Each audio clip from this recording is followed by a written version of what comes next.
The patrol ship Velokara was 3 days into a routine border sweep when its sensors found something that did not belong.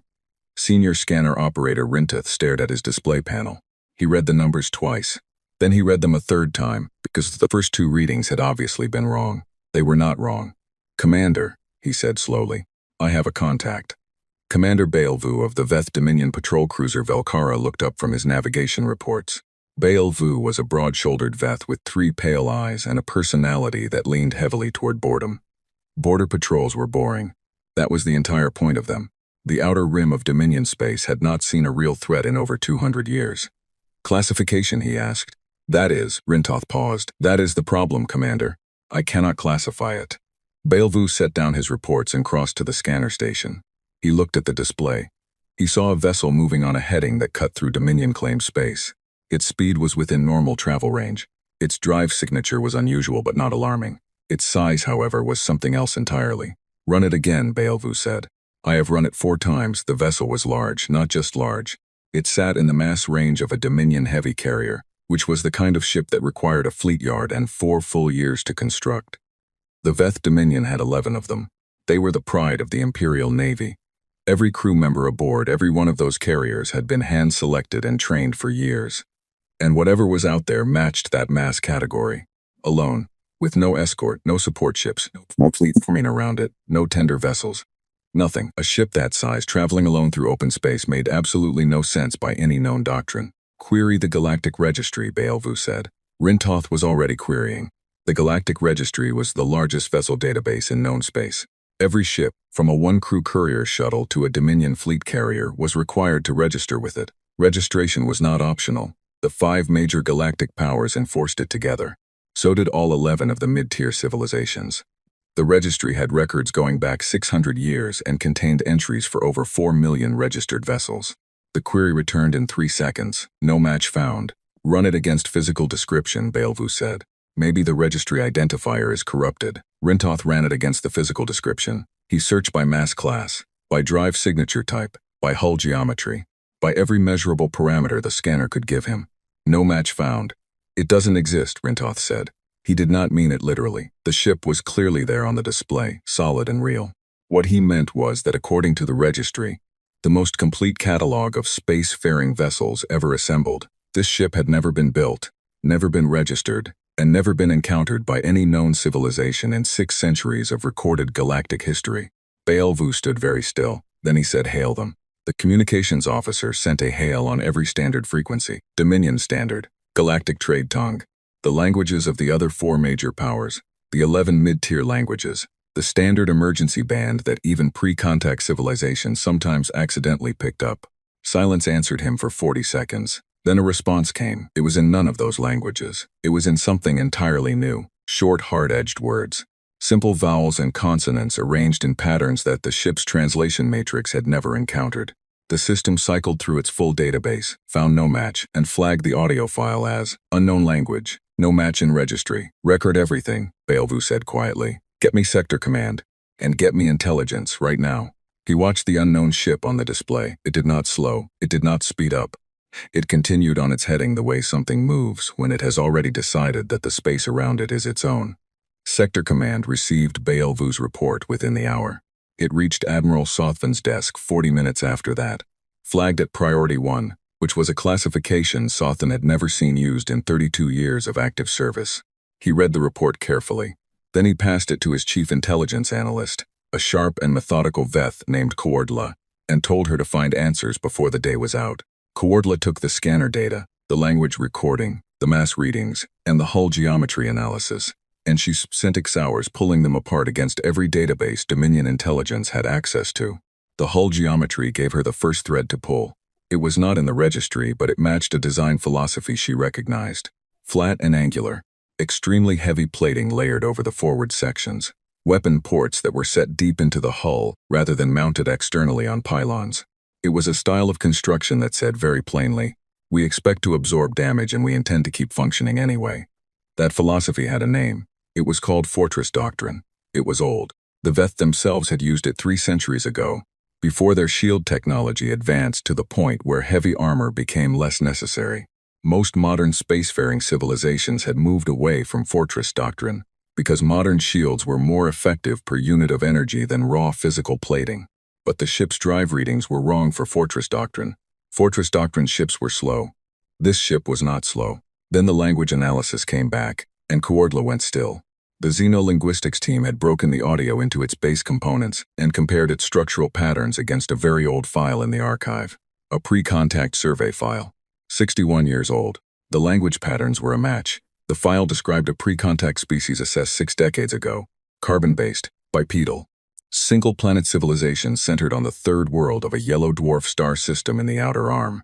The species was classified at the time as early industrial, with primitive rocketry and no faster-than-light capability. Intelligence ratings were moderate. Aggression metrics were high, which was not unusual for pre-spaceflight species. They fought each other often, the survey noted. Territorial and tribal with significant cultural complexity. Inventive in a rough and chaotic way. The scheduled reassessment had been set for 100 years from initial contact. It was still 40 years away. The species had a name in the file. Humans. The planet was called Earth. Coordla read the 61-year-old survey report. She read the section that described their early rocketry. She read the assessment that put them at roughly 50 to 100 years away from reliable space travel at the time of survey. She read the final recommendation. Observe from distance, no direct contact warranted, reassess in approximately 1 century. Then she looked at the scanner readings again, 4.1 kilometers long. Drive systems that were clearly FTL capable. Weapon ports that she could count at least 40 of from the scan data alone. Shields. The scanner had detected what appeared to be multiple independent shielding systems running simultaneously, which was not how any known civilization built shields. 61 years. In 61 years, the species had gone from early rockets to that. Coordla filed her report immediately. At the bottom, she added a personal note. She was not someone who added personal notes to official reports. She had never done it before. The note read, I strongly recommend we treat this contact with the same seriousness we would extend to a recognized major power. The development timeline here is not normal. We do not know what else they have built. Admiral Sothvin read Coordla's report. He also read her personal note, which he found slightly dramatic. He understood her concern. A pre-contact species developing FTL-capable ships in 60 years was unusual. He did not dismiss it. But he was a practical man with 32 years of experience dealing with practical problems. And the practical reality was this. One Sin ship, however large and however unexpectedly capable, was still one ship. No registered civilization, no treaty, no recognition by any galactic council, no diplomatic standing, no allies who would protest if the Dominion acted. The humans were, legally and politically, nothing, a primitive species that had built one impressive vessel and wandered into Dominion territory without permission.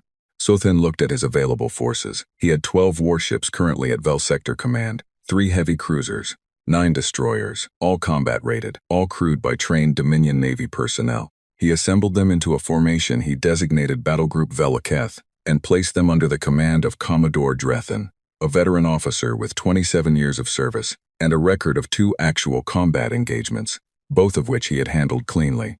The orders were clear. Intercept the unregistered vessel. Demand it halt and submit to inspection. If it refused, disable it by minimum necessary force and bring it in. Drethin received his orders, acknowledged them, and led Battlegroup Velketh out of the station. Sothvin returned to his desk. He had other matters to handle. On the unregistered ship, whose actual name was the ESV Reckoning, a designation that appeared on no Dominion chart, Captain Yara Chen was informed of the incoming intercept force while she was still working through her morning coffee. She was 43 years old. She had spent 19 of those years in the Terran Defense Command, which was an organization that the Galactic Registry did not know existed. She had short dark hair that she kept practically cut, a habit of absolute stillness when she was thinking, and the specific kind of calm that comes not from a lack of imagination, but from having already imagined every bad outcome and made peace with most of them. She set her coffee down and looked at the tactical display. 12 ships, 3 heavies, 9 destroyers closing at standard intercept speed. Log the contact, she said. Flag it to command with full scanner data. Mark our position. Yes, Captain.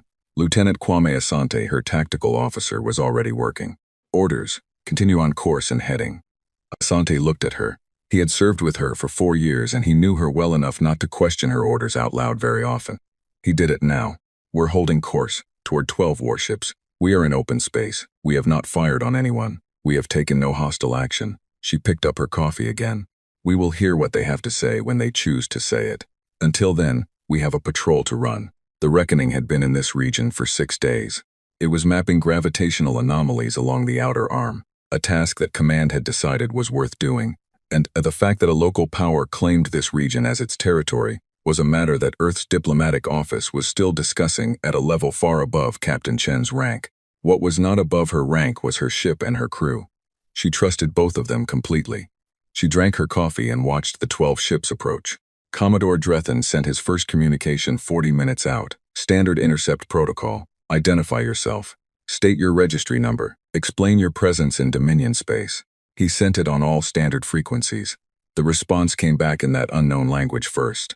Then, a second message followed, this one in Galactic trade tongue, which meant the ship had a functional translation system and had simply chosen not to use it the first time. The message said, "This is Captain Yara Chen of the Earth Space Vessel Reckoning, on assigned patrol under Terran Defense Command Authority. We have committed no hostile action. We are transiting uncontrolled space on a navigation survey. State your authority for this intercept and identify your command." Drethan read it carefully. He noted the phrase uncontrolled space, which was not how anyone described Dominion territory. He noted Terran Defense Command, which appeared in no intelligence file. He noted the word survey, which suggested a routine mission. And he noted the calm, direct tone, which suggested a captain who was not particularly worried about the 12 warships coming toward her. He responded, "You are operating in Veth Dominion space without registration or permission. You will halt immediately. You will submit your vessel to inspection. Failure to comply will be treated as a hostile act." The reply from the Reckoning took 50 seconds. "We do not recognize the claimed territorial authority over this region.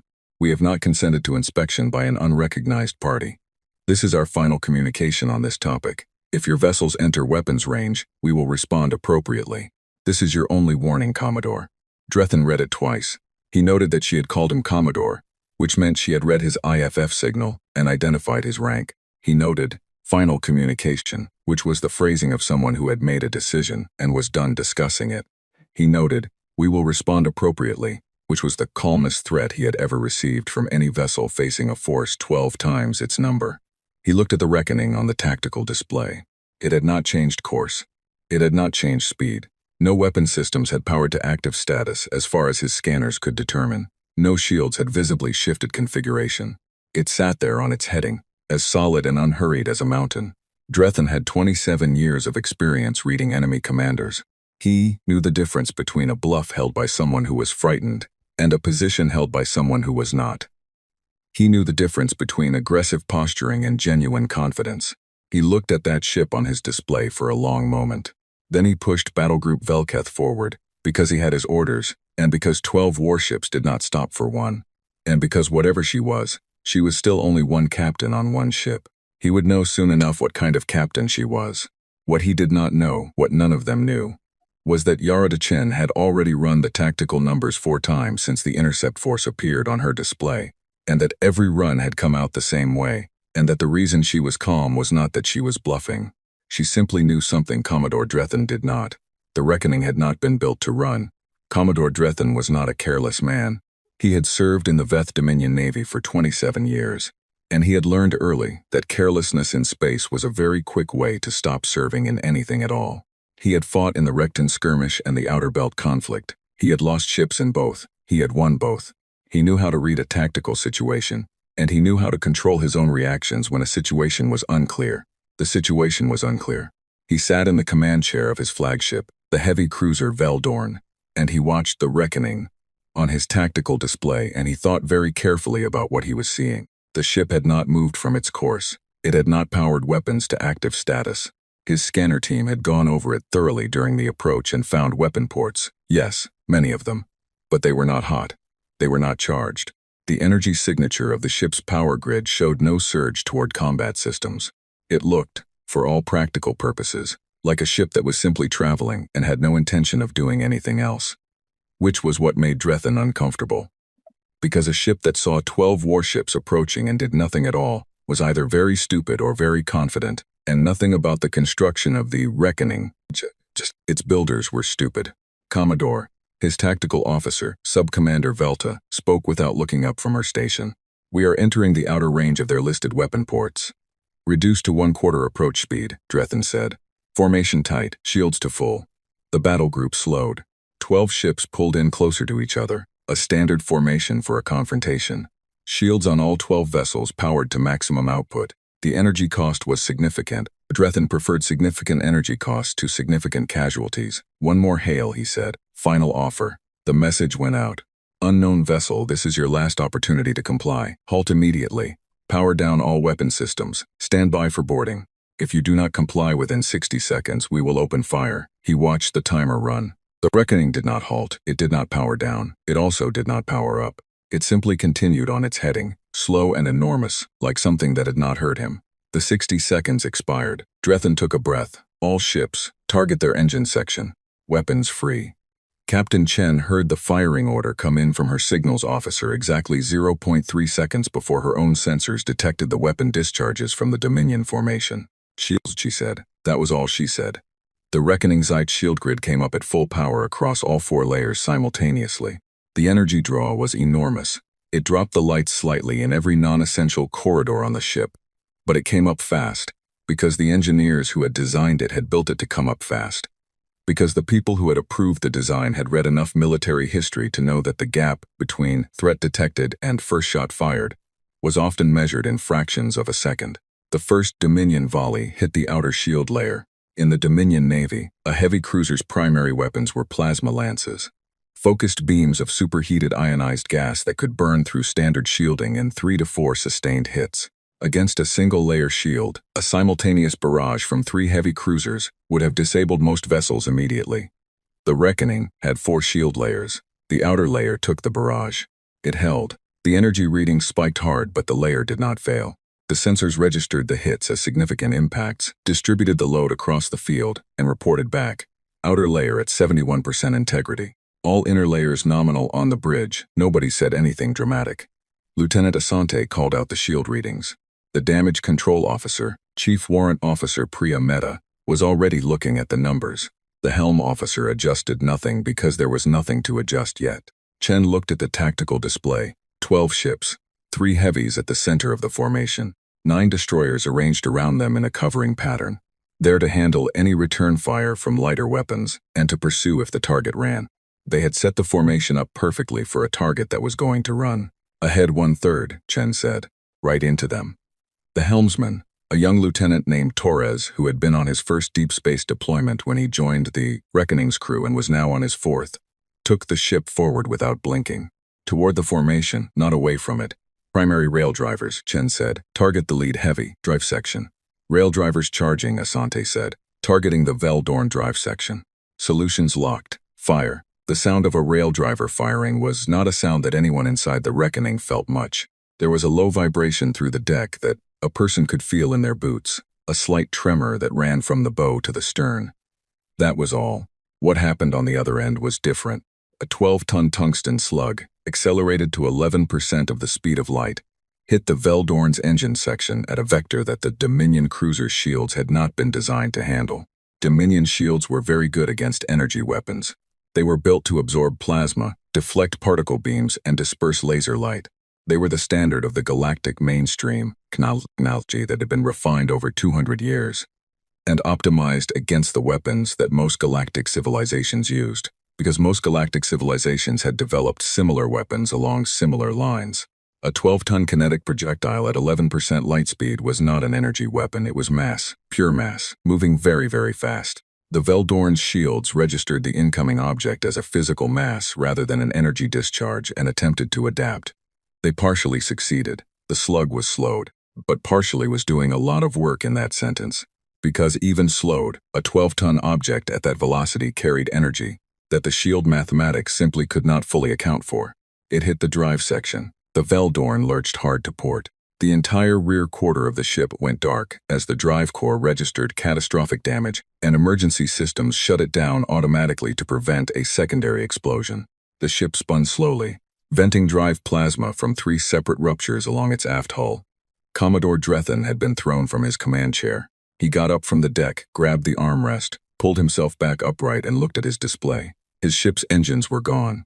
He was drifting. The Reckoning was still moving. Toward his formation.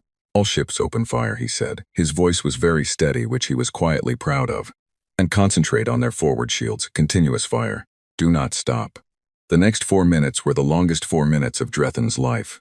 The 9 Dominion destroyers poured everything they had into the Reckoning's forward shields. Plasma lances, particle beams, short-range missiles, the 2 functional heavy cruisers, the Velsarn and the Velketh, added their primary weapons to the barrage. The energy being put into those shields was, by any reasonable calculation, enough to disable a vessel 3 times the Reckoning's size. The Reckoning's outer shield layer failed. The second layer held. And while the formation poured fire into the shields, the Reckoning continued to work through its target list methodically. It fired its primary rail drivers 4 more times in those 4 minutes. Each shot was aimed at a specific system on a specific ship, not at the crew spaces, not at the reactor cores, at the engines, the weapons, the communication arrays. Precise, deliberate shots at components that the Reckoning's intelligence suite had mapped during the approach phase, when the ship had been quietly scanning the Dominion formation. The entire time it appeared to be doing nothing at all. The second heavy cruiser, the Velsarn, took a rail slug through its primary weapon array. The array did not explode. It simply ceased to function, destroyed so completely that explosion was not really an option. The third heavy cruiser, the Velketh, took a shot through its shield generator housing. Its shields collapsed completely. It went from full defensive capability to nothing in under a second. 3 destroyers were struck in their maneuvering systems. They could still move, but they could not maneuver with any precision. They drifted, unable to hold formation. The Dominion ships kept firing. They could not stop. Stopping felt like surrender, and surrender felt like death.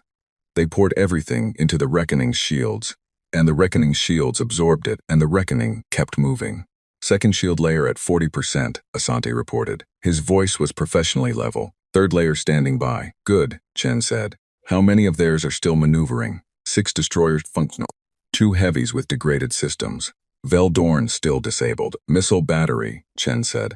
I want the 6 functional destroyers, rolling fire. Start from the farthest and work in. Yes, Captain. The Reckoning's missile batteries had been quiet until now. They opened up. The destroyers had point defense systems. Every modern warship had point defense systems. They were designed to handle missiles, which were slower than rail slugs, and which gave the defense more time to respond. Against a normal missile barrage, a destroyer's point defense was reliable. The Reckoning fired 64 missiles in rolling waves of 8.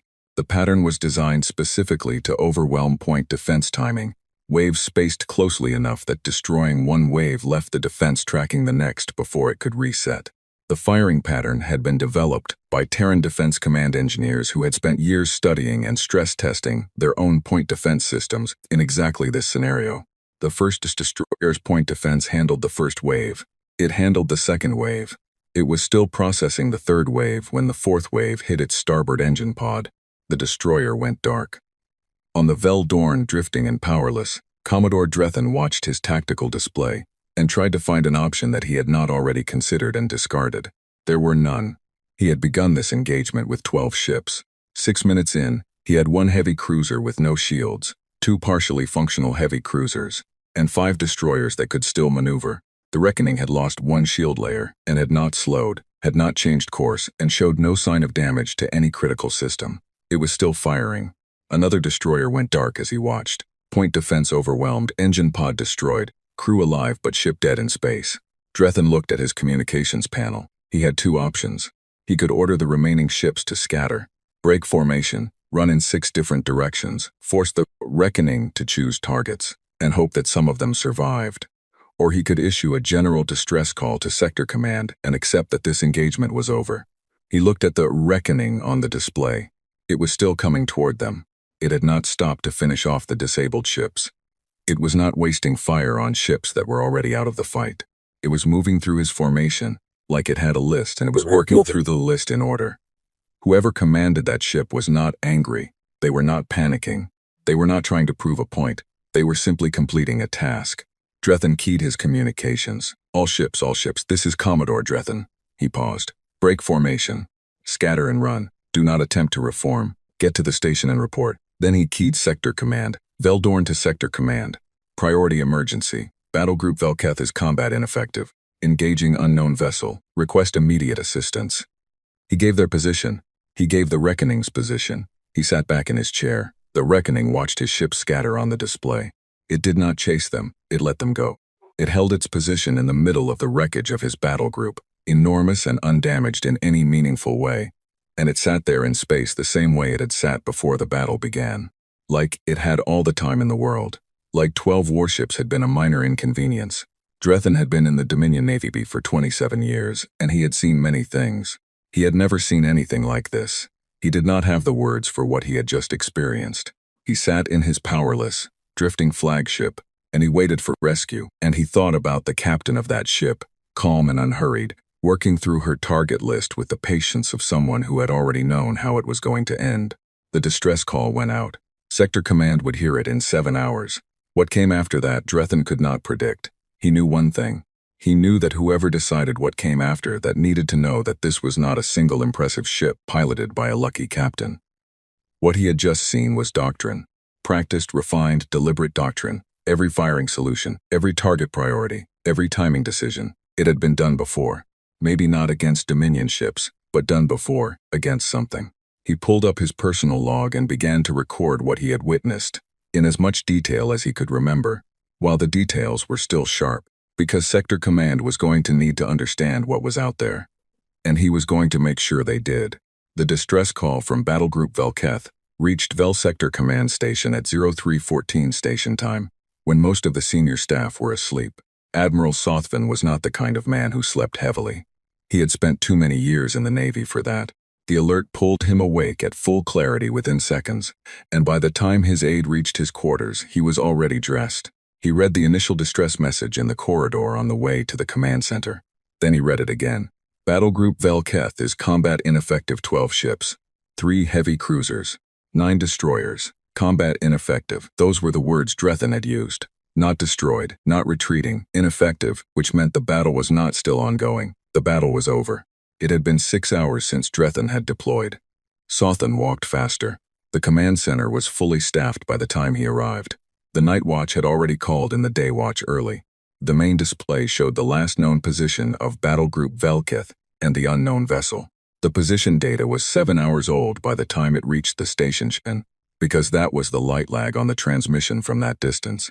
7 hours ago, his 12 ships had been combat ineffective. He had no information about what had happened in the 7 hours since. Coordla was already at her station. She had been there, from the look of her, since before the alert. She looked at Sothvin when he entered, and her expression was the expression of someone who had been right about something, and was not finding any satisfaction in it. "Get me everything from the distress package," Sothvin said. "Full data dump." "Already processing," Coordla said. Drethan attached his personal log, full combat record, scanner data from the Vel Dorn for the entire engagement. That was thorough. That was exactly the kind of thing a good officer did, when he knew he was going to be sitting in a disabled ship with nothing else to do, and a story that people needed to hear correctly. Sothvin sat down at the main console and opened Drethan's combat record. He watched it in silence for 22 minutes. When it ended, he sat very still for a moment. Then he said, "Get me the Emperor's office." The data reached the Imperial capital, Velshan Prime, in 14 hours. By that time, Sothvin had also received confirmation from 3 of the surviving destroyers that had made it back to communication range. Their accounts matched Drethan's record exactly. At Velshan Prime, the Imperial Council met in emergency session. This was not a routine thing. The Imperial Council met in full emergency session when something's happened that nobody had a pre-existing plan for. It had met 8 times in the last 300 years. This was the 9th time. The council chamber was a large oval room, with walls that were traditionally kept bare to prevent distraction. 12 council members sat around the central table. The Emperor Velkath IV sat at the head. He was old, older than most of the council, and he had been emperor for 40 years, which meant he had seen a great many things that had seemed unprecedented and had turned out, in retrospect, to be manageable. He was listening to the combat data with the expression of a man who was not yet sure whether this was manageable. The chief military advisor, General Torthan, finished his briefing. He had presented the numbers without embellishment, because embellishment was not necessary. The numbers were sufficient on their own. 12 warships, 1 engagement, duration, 11 minutes. At the end of 11 minutes, 5 ships destroyed, 6 disabled and unable to maneuver, 1 heavily damaged but retreating. 0 casualties on the unknown vessel. Unknown vessel continued on original heading after the engagement, and had not been tracked since. 11 minutes. One ship, said Council Member Valoro, who oversaw military procurement and had overseen the construction of 2 of those heavy cruisers. One ship did this to a full battle group in 11 minutes. Yes, General Torthan said. A ship we have no record of. No record in the registry, no record in intelligence files, and no record in any database we have access to, including the archives of the other 4 major powers which we contacted in the last 6 hours. None of them have a match for this vessel. The council chamber was quiet. The species, the Emperor said, the humans. What do we know about them now? Coordla had been brought to the capital for this session, which was unusual. She was an intelligence analyst, not a council presence. She had been brought because she had been right, and because the Emperor preferred, at moments like this, to hear from the person who had been right. She stood and addressed the council. Based on what we observed in the engagement, I can tell you several things. Her voice was level. First, the weapons technology. The primary armament was a kinetic projectile system. Very large mass objects accelerated to a significant fraction of light speed. We have never encountered this as a primary weapons system, because the engineering requirements to do it well are very difficult and because most civilizations that develop it eventually replace it with energy weapons. The humans appear to have retained it and refined it significantly. It bypasses energy shields almost entirely, which is a significant problem for us because all of our defensive doctrine is built around energy shields. Nobody said anything. Second, the shielding. The human ship appeared to have multiple independent shielding layers running on different physical principles. When one layer was degraded, the next layer held independently. Our weapons were effective against their outer shielding, but we ran out of time to work through the remaining layers. This is not standard engineering. This represents either a fundamentally different approach to shield design or a significantly more advanced one, possibly both. Still nobody spoke. Third and most important, Coordla paused. The combat behavior. I have reviewed Commodore Drethan's record 4 times. Every firing solution was precise. Every target priority was deliberate. The ship targeted systems rather than crew. It did not chase retreating vessels. It completed its objectives and stopped. This is not the behavior of a crew that discovered they were in a fight and reacted. This is practiced doctrine. They have done this before. They trained for this specific scenario. The Emperor looked at her. They trained to fight 12 warships with one ship. They trained to fight a superior numerical force with a single vessel, yes. The tactical pattern is consistent with what we call, what our own doctrine calls, outnumbered engagement doctrine. But their version is more developed than ours. Much more developed. General Torthan said, if they trained for it, they expected it would happen. Yes, Coordla said, which means they knew about us before we knew about them. That is the conclusion I reach, yes. The Emperor looked at the ceiling of the council chamber for a long moment. He was thinking. Everyone waited. The ship entered Dominion space on a patrol route, he said finally. That is what Drethan called it in his report. A patrol route, not an exploration mission. Not a first contact approach. A patrol, yes. Which means there are other routes. Other ships on other routes. That is the logical conclusion. We sent one battle group, the Emperor said very quietly, and it was not enough. If we had sent more, if we had sent everything at Velsector Command, would it have been enough? Coordla did not answer immediately. She had thought about this question before the session. She had run numbers. She had looked at the scanner data from the engagement and extrapolated. I don't know, she said honestly. I don't have enough data to tell you. What I can tell you is that our weapons were having a measurable effect on their shielding. With enough ships firing for long enough, we would have eventually degraded their defenses. But I don't know how long that would have taken. I don't know how well they can repair shields under fire. I don't know what other systems they have that we haven't seen, and I don't know how many of our ships would have survived long enough to finish the task. The room was very quiet. Find out, the Emperor said. Find out everything. I want every intelligence resource we have pointed at this. I want to know where they live. I want to know how many ships they have. I want to know how long they have been out here without us noticing. I want to know everything about them before we make any further decisions. He looked around the table. And no further military action. Not one more ship sent toward that vessel or toward anything connected to these humans. Not until I say otherwise. Is that understood? Every head at the table nodded. Sothan, attending the session remotely from Velsector Command, nodded as well. He was thinking about Drethan, sitting in a disabled ship and watching the Reckoning hold its position after the battle. Not pursuing, not threatening, just waiting. He was starting to think that waiting was something the humans were very good at. Coordla worked for the next 72 hours with almost no sleep. She had resources now. The Emperor had opened every intelligence database, every archive, every file from every agency that had ever filed a report about any region of the Outer Arm. She had analysts working in shifts. She had the cooperation of the 4 other major galactic powers, each of whom had been told enough of the situation to take it seriously, and had shared their own Outer Arm survey data without argument. The picture that assembled itself over those 72 hours was not comforting. The first thing she found was Earth itself. The planet was exactly where the 61-year-old survey file said it would be. She found it using long-range passive sensors, which could detect a planet but could not give detailed information. What the passive sensors could tell her was that the system was active. There was a great deal of energy output from the 3rd planet. There was a smaller signature from the 4th planet. There was activity in the asteroid belt between the 4th and 5th planets that had the signature of mining operations. They had multiple installations in their own system. The second thing she found, and this took more work, was the infrastructure around Earth's system. Shipyards. She was fairly certain she was looking at shipyards, based on the energy signatures and the mass readings from long-range scan. She could not count them precisely. She could estimate. The estimate was not a small number. The third thing she found was the patrol patterns. It took her team 36 hours to piece this together from scattered data. Anomalous sensor contacts over the past decade that had been filed as equipment errors. Unusual drive signatures that border patrols had logged and not followed up on. Trace readings that hadn't matched anything in the registry and had been dismissed as background noise. Her analysts pulled every one of these incidents and mapped them on a chart. The chart showed paths, regular, overlapping paths, run on cycles that repeated with slight variations, survey routes, observation routes. The pattern of a civilization that had been quietly mapping everything around it for years. The humans had been in and out of Dominion space for at least a decade, possibly longer. They had been careful. They had not fired on anything. They had not made contact. They had stayed at the edges of sensor range and watched and recorded and gone home. They had been studying the Dominion. And then one of their ships had taken a patrol route that ran a little deeper into Dominion space than usual.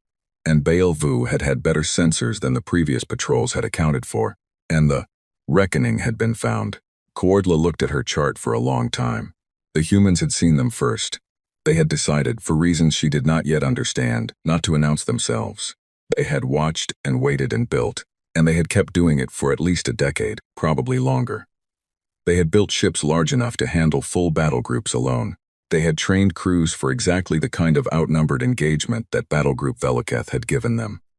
They had been ready. She wrote her report. It was the most important report she had ever filed. She laid out everything she had found, every piece of evidence, every conclusion, and every gap in her knowledge that she could not fill with current data. At the end, she wrote, "We do not know what the humans want. We do not know why they chose not to make contact. We do not know whether the engagement with Battle Group Veloketh was the response they intended to give when they were found, or whether it was a deviation from a larger plan. We know very little. What we know is this: they were ready. Whatever our next step is, we should proceed as though we are dealing with an equal power, at minimum. The assumption that we are dealing with a minor species that built one impressive ship must be abandoned completely." She filed the report and went to find something to eat. In the corridor outside her office, she stopped at the window and looked out at the stars. One of those stars, somewhere out there, was a yellow dwarf with a small blue planet orbiting it.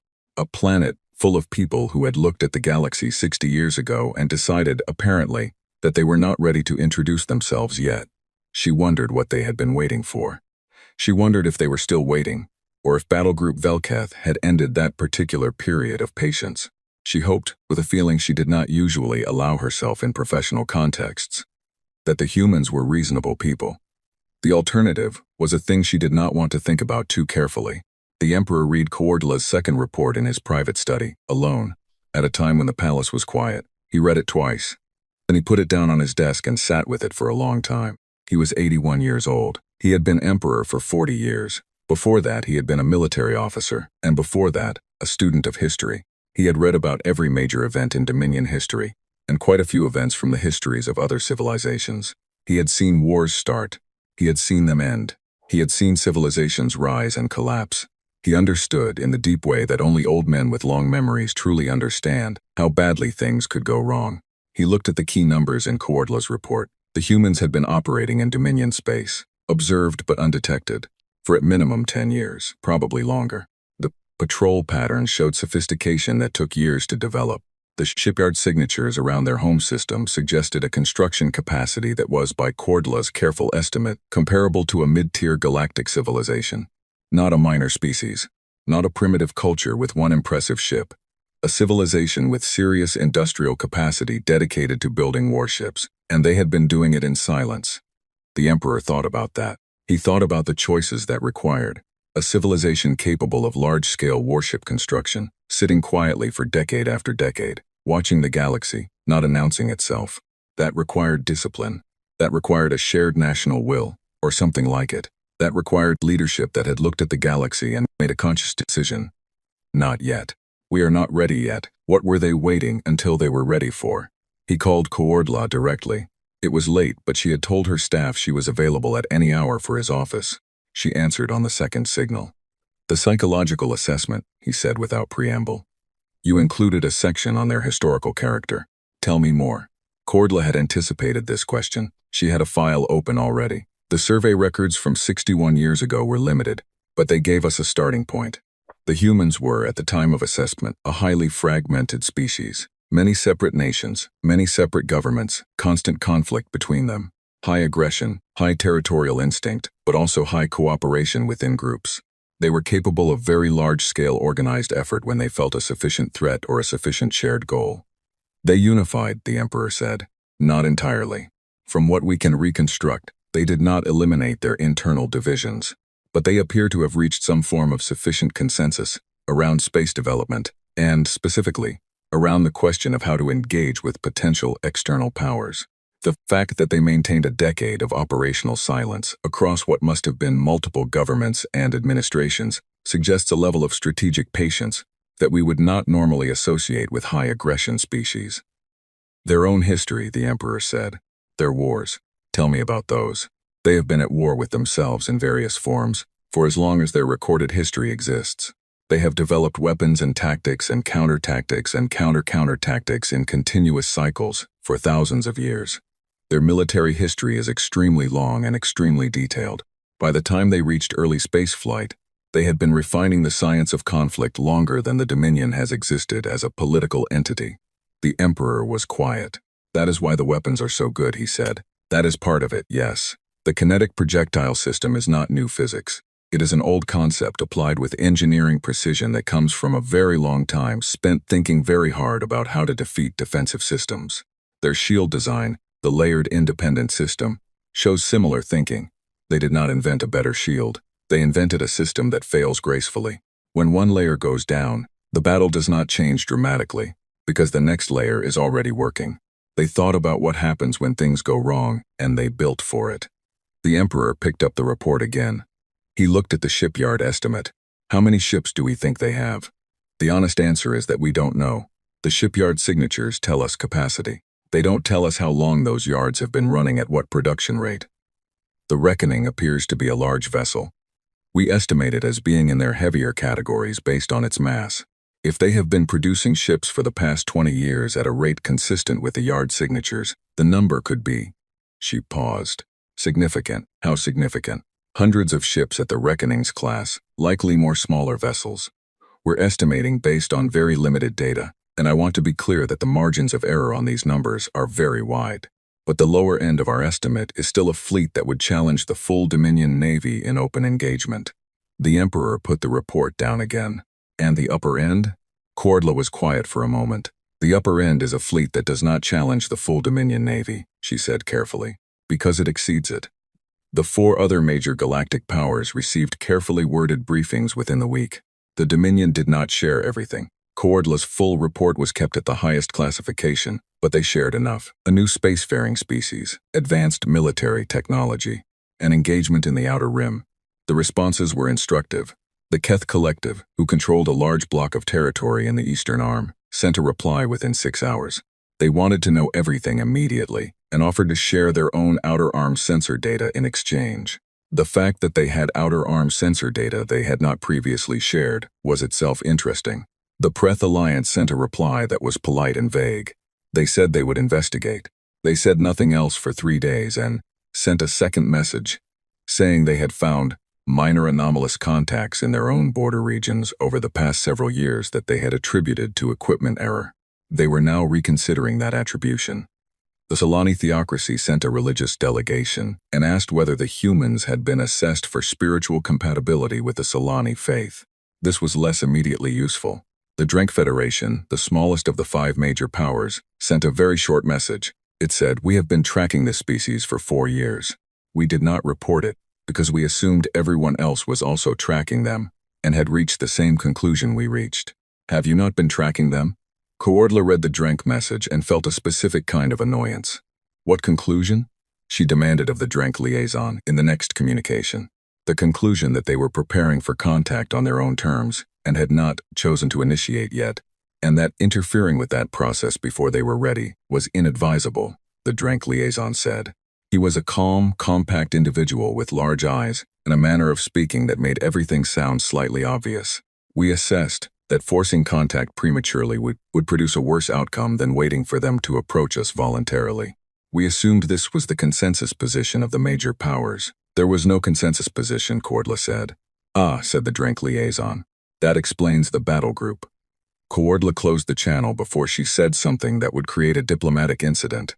She filed a note in the record that the Drenk Federation had been aware of human activity for 4 years, had assessed them as a civilization approaching contact readiness on its own schedule, and had said nothing to the other major powers because it had assumed everyone else had reached the same conclusion.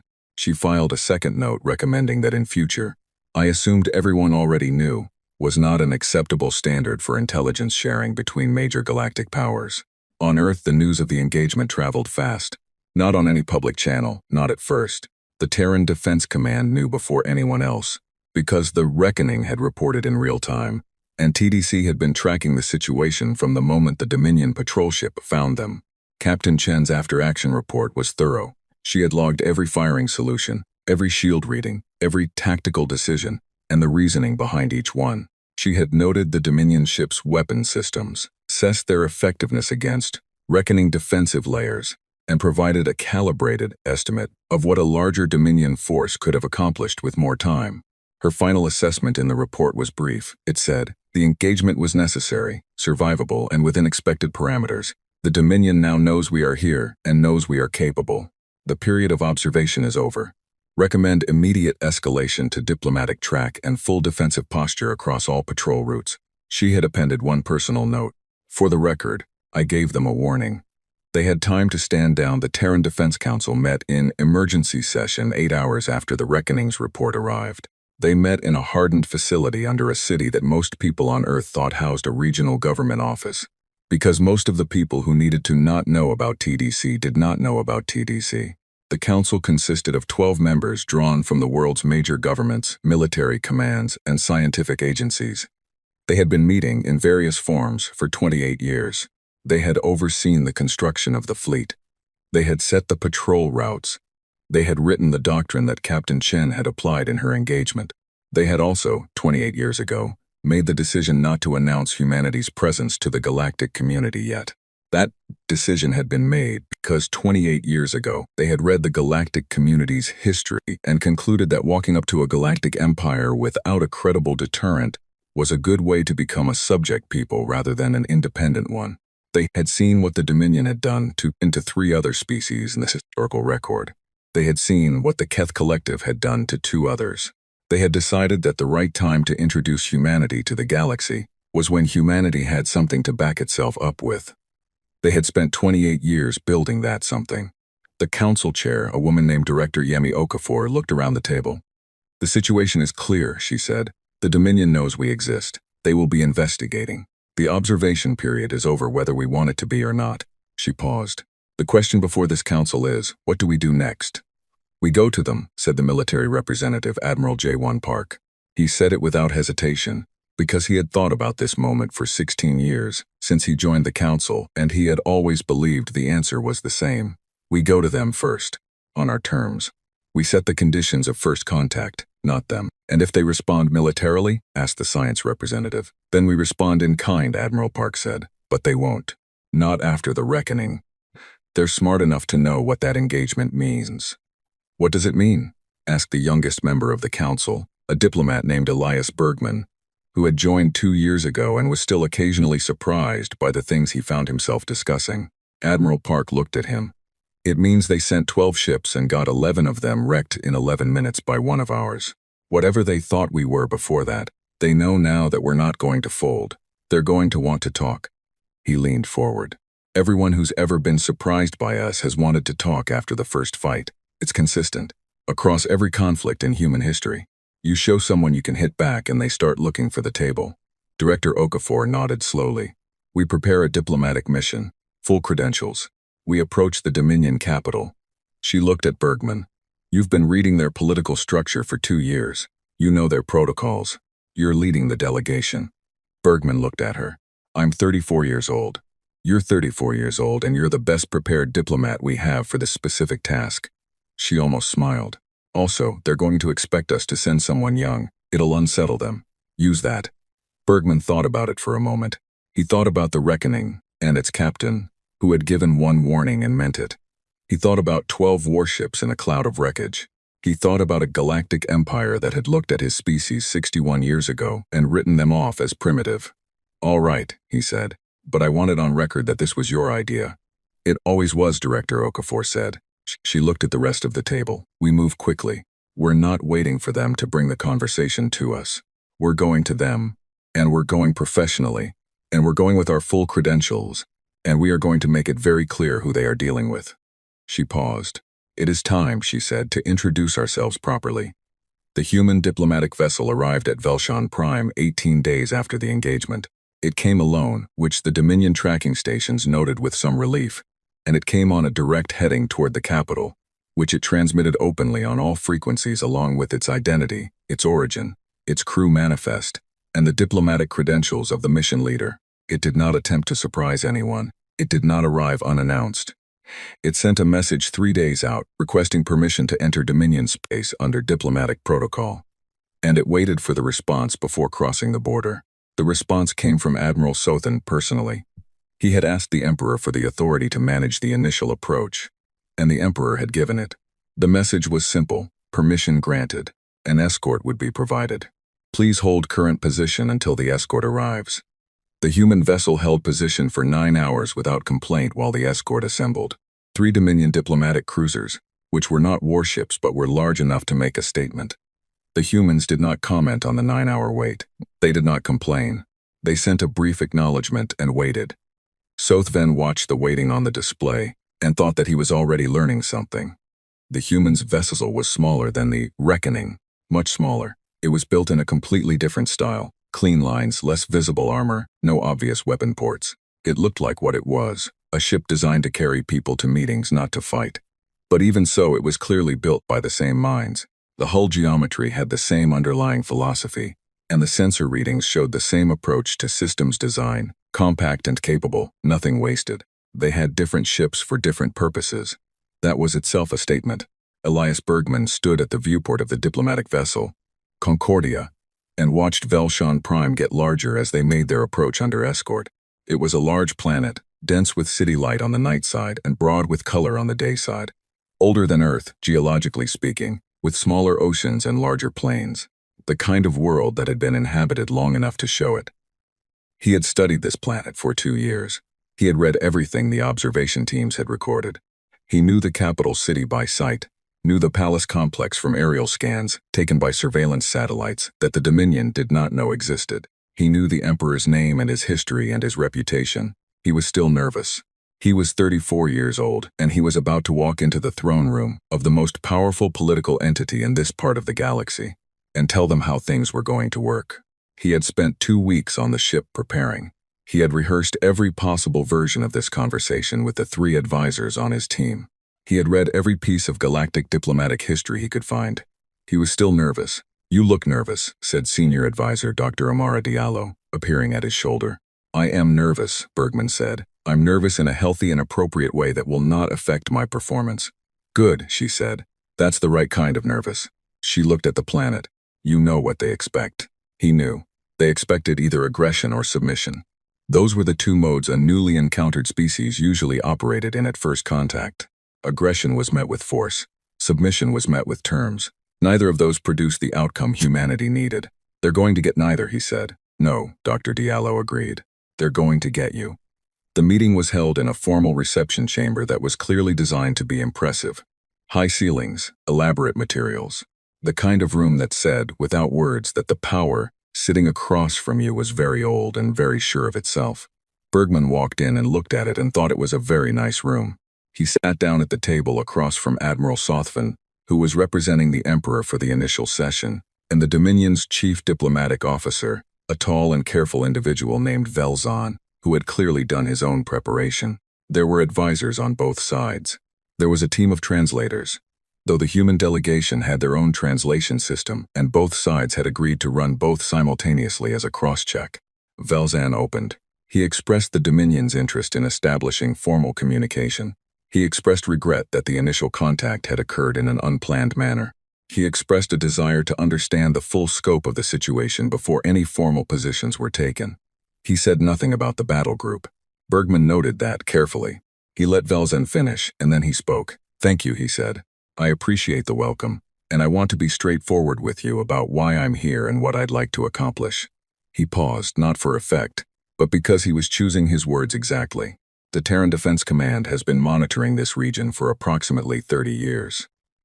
During that time, we made a decision not to initiate formal contact with any recognized galactic power. That decision was made because we wanted to ensure that when we did make contact, we were doing so as an equal party, not as a dependent one. Velsen said carefully, you have been present in this region for 30 years without making yourself known. Yes, Bergman said simply. We were not ready to be known yet, and now you are, now we are. He looked at Sothvin. I want to acknowledge the engagement with your battle group directly, because not acknowledging it would be dishonest. And I think we'll work better together if we're honest. Captain Chen was within her authority to defend her vessel when your ships fired on her. She gave a warning before the engagement. She followed Terran Defense Command engagement rules, which require minimum necessary force and which specifically prohibit targeting crew spaces or causing unnecessary casualties. He paused. Your ships are recoverable. Your people who were aboard those ships are alive. That was a deliberate choice. Sothvin looked at him. You're telling me that the outcome of that battle was controlled. I'm telling you that Captain Chen had options she chose not to use, Bergman said. I think you already suspected that. Sothvin had suspected exactly that. He had watched Drethen's combat record many times and had noticed the same thing that Drethen had noticed. The Reckoning had not tried to destroy his ships, only to stop them. That restraint had a meaning, and now he was sitting across from a 34-year-old human diplomat who was explaining it to him directly. What do you want? Velsan asked. It was blunt for a diplomatic opening, but Velsan was a practical man who had gotten tired of circumlocution, somewhere around his 30th year in the diplomatic service. Bergman almost smiled. He liked practical men. Recognition. Formal acknowledgement by the Dominion that the Terran Republic is a sovereign entity with full standing in galactic political affairs. An agreement on border boundaries that reflects actual human patrol coverage, not assumed Dominion territory. And a mutual non-aggression framework that we can both live with long-term. He said nothing about the fleet. He did not mention the shipyards. He did not give numbers or capabilities. He did not need to. The engagement with the battle group had already said everything that needed to be said about what happened when you fired on a human ship. That is a significant set of demands, Velon said. They're not demands, Bergman said. They're the terms of a working relationship. We want a working relationship. We have no interest in conflict with the Dominion. We have been sitting in this part of space for 30 years without harming anyone, and we intend to continue in that way. He looked at Velzen steadily. But we are here, we are not going away, and we are capable of defending our interests. What we're offering is a way to do this that works for everyone instead of a way that works for nobody. The room was quiet. Sothvin looked at the young diplomat and thought that he had underestimated several things in the past month, and that this young man was now one more thing he was going to have to add to that list. He was young and he was nervous. Sothvin could see the nerves. He had spent 32 years learning to read rooms, but the nerves were underneath something steady, and the something steady was not arrogance. It was not the bravado of someone who knew they had won a fight and was enjoying it. It was the steady quality of someone who had a job and intended to do it properly. I will convey your position to the Emperor, Velzan said. We will need time to consider. Of course, Bergman said. We're not in a hurry. The Emperor received Velzan's report that evening. He asked several questions. He sat with the answers for a while. Then he asked for Kuordla to be brought to his study. She arrived and sat, and he did not waste time. They want recognition, he said. Sovereign status, border agreement, non-aggression framework. Yes, Kuordla said. She had received her own briefing. Is there a version of this where we refuse? There is always a version of anything where we refuse, she said. The question is what follows the refusal. In this case, I think what follows is a long period of tension with a civilization we cannot locate fully, cannot assess fully, and cannot currently match in the specific type of engagement where they're strongest. She paused. We don't know where all their ships are. We don't know their full patrol coverage. We don't know their communication networks. They've been watching us for 30 years. We've been watching them for 3 weeks. The Emperor nodded slowly. The young diplomat, he said. Tell me about him. Elias Bergman, 34 years old. Specialist in interspecies political theory. He has been studying Dominion history and political structure for 2 years specifically in preparation for this moment. He was selected for this mission, which means the humans decided their best option for this conversation was a scholar, not a soldier. Which tells us something, the Emperor said. They want to talk. They didn't send someone to threaten us. They sent someone to negotiate. Kuordla looked at the Emperor. The battle group was not a threat. It was an answer to an attack. They are distinguishing between the two. The Emperor looked out the window of his study at the city below. He had been Emperor for 40 years. He had inherited an empire that was stable, powerful, and unchallenged. He had never faced a situation quite like this one. He thought about what it meant that a species had watched his empire for 30 years and said nothing. He thought about what it meant that they had built warships in silence for decades. He thought about what it meant that when they finally sent someone to talk, they sent a young diplomat who said, "We're not in a hurry," and meant it. They were patient. They were very, very patient. And they were not afraid. "We will negotiate," he said. "We will take their terms seriously, and we will produce a counteroffer that gives us something to work with. We will not insult them by offering less than they deserve, and we will not give away more than we must." He paused. "Treat them as a major power, because that is what they are." Kuordla nodded. She had been hoping he would reach this conclusion. She had written her reports toward this conclusion. She was pleased. She was about to leave when the Emperor spoke again. "One more thing. The question I cannot answer." He looked at her. "Why now? They were ready years ago from the evidence. They could have come to us then. Why wait until the reckoning was found?" Kuordla had thought about this question too. She had turned it over many times. "I think," she said slowly, "that they were never waiting for a specific capability level. I think they were waiting for certainty. The certainty that comes from watching a thing long enough to understand it. They studied us until they felt they understood us completely. And then they wanted a test." She paused. "They wanted to know what we'd do when we found one of their ships. Not what we said we'd do, what we actually did." The Emperor stared at her. "The reckoning," he said, "on a route that took it into our detection range. A patrol route that went just slightly deeper into our territory than their previous ones. I don't know," Kuordla said honestly. "I can't know if that was deliberate, but it fits." The Emperor looked out at the city for a long time.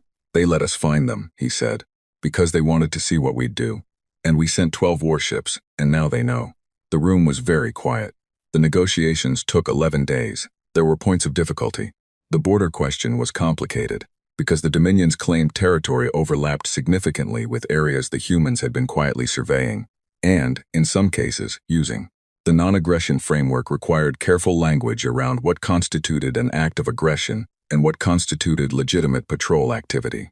These were real issues that required real work from both sides. Bergman was in the negotiating room for most of those 11 days. He drank a great deal of the local equivalent of tea, which he found tolerable, and he ate unfamiliar food without complaint. And he asked questions that were specific, and took notes that were thorough, and he did not bluff and he did not grandstand. And he did not lose his patience when the Dominion side pushed back on points he had expected them to push back on. He was nervous for the first 2 days. After that, he was not nervous anymore, because after 2 days, he had a clear sense of who he was dealing with and what they wanted was not so different from what anyone wanted. Stability, respect, and an arrangement they could explain to their own people as acceptable. He could work with that. On the 11th day, both sides signed a framework document. It was not a final treaty that would take months more, with larger delegations and more technical working groups. But it was a framework, a foundation, a mutual acknowledgement that the Terran Republic and the Veth Dominion were both real, both present, and both going to have to share the same part of the galaxy. When the signing was done, Velzon looked at Bergman across the table. He had, over 11 days, come to a grudging professional respect for the young human. He was not going to say that out loud, but he thought it. "You said you weren't in a hurry," Velson said. "We weren't," Bergman agreed. "You had the fleet. You had the capability. You could have announced yourselves at any point. Why 30 years?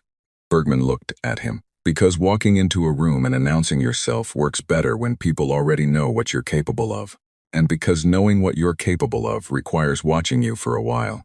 He paused. "We wanted to understand who we were dealing with before we introduced ourselves." "And what did you conclude?" Velsan asked. "After 30 years of watching us?" Bergman thought about it honestly. "That you're a serious power that does serious things," he said. "That you have a long history and strong institutions, and you generally try to do things properly." He looked at Velzon directly. "And that you would have treated us as a subject people if we come to you before we were ready. You would have meant well, probably, but you would have done it." Velsan did not argue.